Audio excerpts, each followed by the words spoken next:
There's two entirely different worlds within the financial universe. And if you want to build wealth in the 21st century, you need to start thinking and planning in terms of the new Bitcoinized world.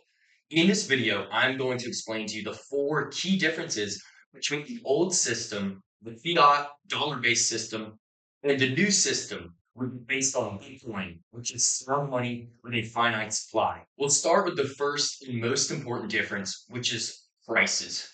In the fiat system, prices go up over the long term. The Federal Reserve's target inflation rate is 2%. However, the supply of dollars has historically increased by about 7% per year. And so while the price of easily manufactured goods like Kraft mac and cheese or Campbell's chicken noodle soup may not increase at 7% per year, the price of the goods you actually want to buy that are scarce and in high demand, real estate, grass-fed ground beef, gas, anything that has true underlying demand and cannot be easily produced, the price of those goods has historically increased by about 7% per year. Now, the new Bitcoin world stands in stark contrast because prices actually go down over time, even for Miami Beach real estate or the grass-fed ribeye. Even for these highly demanded goods, prices have gone down historically. Now, why is this the case? Well, in a world where the supply of currency is not increasing over time, technological improvements actually force prices down. Technology is deflationary. Here's a good example to explain how this works. Let's take the locomotive. This was a huge step up from the horse and buggy in terms of the shipping industry. Moving goods from point A to point B is a service, and the invention of the locomotive made it much more efficient, lower cost, and faster to move goods from point A to point B. When you find a clever way to produce goods faster, cheaper, and at a lower cost, in a world with a finite money supply, those economical improvements are going to be passed on to the consumer in the form of lower prices.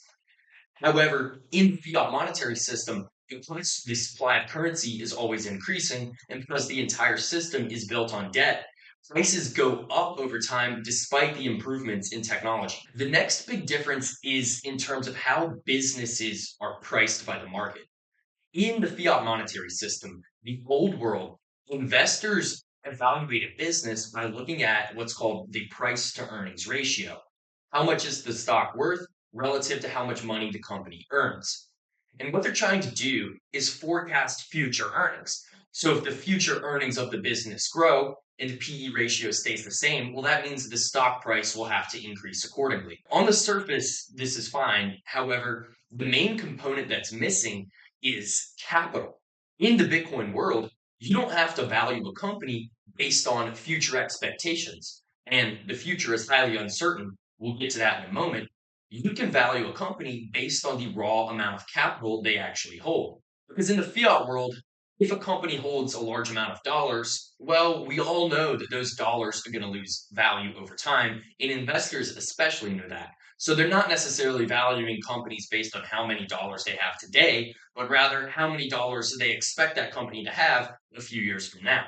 Versus in the Bitcoin world, that capital retains its value over time. So you can measure a company simply based on the amount of Bitcoin, the amount of capital they actually hold. It's a far more solid and predictable way to understand the value of an enterprise by looking at their present current day capital rather than trying to forecast future earnings, future growth in a rapidly changing world. The next big difference is volatility. And on the surface, this may sound ridiculous because everyone's seen the price of Bitcoin. It goes up and down a lot very quickly.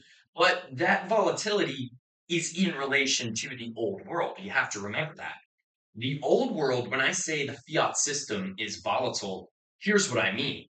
If you look at the market, anytime Jerome Powell, the Federal Reserve, makes a statement or changes monetary policy, you see a lot of action in the stock and bond markets. When a single person is able to dictate the monetary policy of the entire system, that is inherently a volatile system. You don't know what Jerome Powell will do tomorrow. You don't know what the United States Treasury will do. Are they going to borrow a lot of money and issue a lot of bonds into the market? Can the United States Congress lower spending so the Treasury doesn't have to borrow as much? There's far too many dynamics at play, and it creates a very volatile system. And that stands in stark contrast to the new system, the Bitcoin world, which has a predictable supply schedule of 21 million units. We know there will never be more than 21 million Bitcoin, and we know exactly how long it will take for those 21 million coins to enter circulation. Right now, roughly 450 Bitcoin are mined every single day, and sometime around April 2028, that number is going to get cut in half. Those halvings will happen roughly every 4 years until the year 2140, at which point the very last Bitcoin will enter circulation.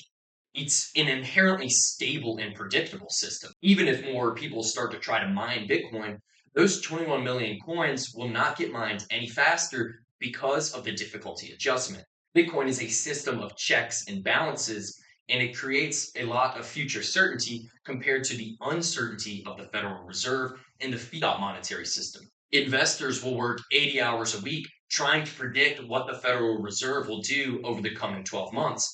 But with Bitcoin, we know for certainty what the monetary policy will be from now until the end of time. Now, the last point I want to drive home is the difference between how you store your wealth in the old system, the fiat system, and how you store wealth in the new system, the Bitcoin system. The traditional portfolio in the fiat world is a 60% allocation to stocks and a 40% allocation to bonds.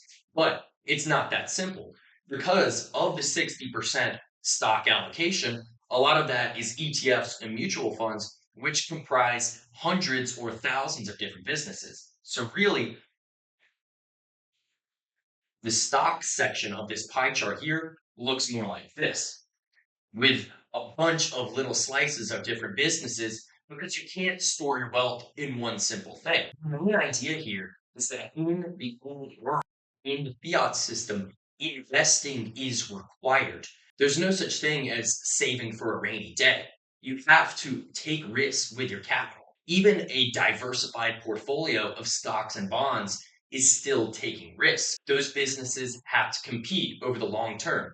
How many businesses are around in 2025 that were around in 1925? If many of your stocks are in the same political jurisdiction, well, you run the risk of that jurisdiction making wild moves that drives capital out of that location. Case in point was the tariffs earlier this year. A lot of capital flew out of the United States markets. And if your entire portfolio, which is seemingly diverse and safe, happens to only comprise of US businesses and US treasuries, well, you might be in for a rough situation. But in the new world, you can store your wealth in the underlying unit.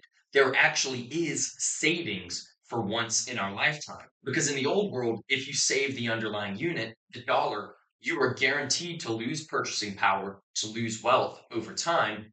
But in the Bitcoin world, when you save the underlying unit, you're not exposing yourself to the same risks that you would by creating a diversified portfolio of stocks and bonds, but you're also not losing wealth in the way that happens when you save in the old world. Saving in the Bitcoin world means securing your share of the 21 million Bitcoin supply and using it when you see fit. Money or capital is a representation of your time and energy. And money is a great technology because it allows you to contribute value today and you don't have to consume that value immediately. It's somewhat of a time capsule where you can put your time and energy into it, bring that with you in the future, and then consume that later. If you imagine a primitive society, if you were to catch a fish, you have to consume that fish immediately, right now. You can't bring that value with you into the future. And so money is a technology that allows you to do that. But when you have money like the old world, where the dollar loses purchasing power over time, you're not able to do that as effectively as the money or the capital of the new world, which is Bitcoin, which retains value over time. And so this creates an interesting dynamic where because you have this ability to save for the future and know that that value will still be there when you actually arrive in the future, you can take true risks and make true investments with your portfolio. There's a clear benchmark, it's Bitcoin. And so the investments in the Bitcoin world have a higher bar to beat. But ultimately, over the long term, what that's going to do is going to get rid of all the companies that actually destroy value, all the hundreds or thousands of zombie companies that currently plague public markets. And the last point is on housing. In the old world, in the fiat system, people's house makes up roughly half of their net worth. Half of it's this 60-40 bond portfolio, and the other half is the lumber and drywall that they live in. And now lumber and drywall doesn't actually become more valuable over time. It's the opposite. It rots, it's exposed to the elements, it needs repairs constantly, there's property taxes. But in the Bitcoin world, you don't have to use your living quarters as an investment. Rather, it's just this thing you own and you live in and you consume like any other market good. And this is super beneficial for first time home buyers because the price of that home actually goes down in terms of Bitcoin versus the old world, because people cannot save in the underlying currency, the dollars, they purchase extra property that they don't necessarily want to live in. They're just looking to put their capital somewhere where it won't lose value as quickly as the currency. That's why we all know someone who owns multiple single family homes, but they don't really live in it. They're playing the part of a landlord and renting it out. And it's taking away the opportunity for actual families to purchase those homes. Versus in the Bitcoin world, the price of real estate drops in terms of Bitcoin. So you don't see all that excess demand in the real estate market, because if you're looking to store wealth, you're infinitely better just saving in Bitcoin. So hopefully this video shed some light on the old system versus the new system and can help you allocate your capital in a way that will allow you to build wealth over the 21st century. If you want to learn more, subscribe to the Blockware Intelligence newsletter, which I have a link to that in the description. Every week, we send a newsletter to investors covering macro, Bitcoin, Bitcoin mining, everything you need to know about financial markets. And you can have access to all of our content for just $10 a month.